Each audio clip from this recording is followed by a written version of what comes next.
என்றைக்கு ஒரு கணவன் மனைவியிடம் தோற்கிறானோ, என்றைக்கு ஒரு மனைவி கணவனிடம் தோற்கிறாளோ அந்த குடும்பம் ஜெயிக்கிறதுன்னு சொல்லுவாங்க. ஒரு மனைவி போய் கணவன்கிட்ட கேட்கறாங்க, எங்க எனக்கு உடம்பு சரியில்லை, என் புடவைய துவைச்சு தர முடியுமான்னு கேட்கறாங்க. அவ்வளவுதான், அவருக்கு அவ்வளவு கோபம். என்னைய புடவை துவைக்க சொல்றியா?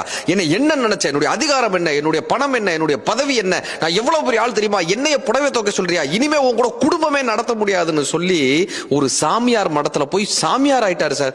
30 நாள் இருந்தார். 31வது நாள் மடத்தலைவர்கிட்ட கேட்டாரு, நான் இங்க வந்து 30 நாள் ஆச்சு, எனக்கு எந்த வேலையும் கொடுக்க மாட்டீங்க, எனக்கு ஏதாவது வேலை கொடுங்க சாமின்னாரு. இப்ப மடத்தலைவர்கிட்ட கேட்ட உடனே மடத்தலைவர் சொன்னாரு, உனக்கு நான் ஏதாவது வேலை கொடுக்கணும்னு தான் பாக்குறேன், ஒண்ணு பண்ணுங்க, இந்த ஆசிரமத்தில் இருக்கக்கூடிய பெண் துறவிகளினுடைய ஆடைகள் எல்லாம் நீங்க துவைச்சு போடுங்க, இதுதான் உங்க துறவரத்துக்கான முதல் வேலைனார்.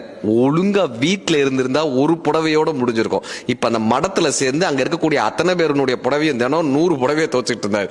என்றைக்கு வாழ்க்கை துணையிடம் நாம் தோற்கிறோமோ அன்றைக்கு வாழ்க்கையில் ஜெயிக்கிறோம். வாழ்க்கை துணையை நாம் எப்போது தவிர்க்கிறோமோ வாழ்க்கையை துறக்கிறோம்.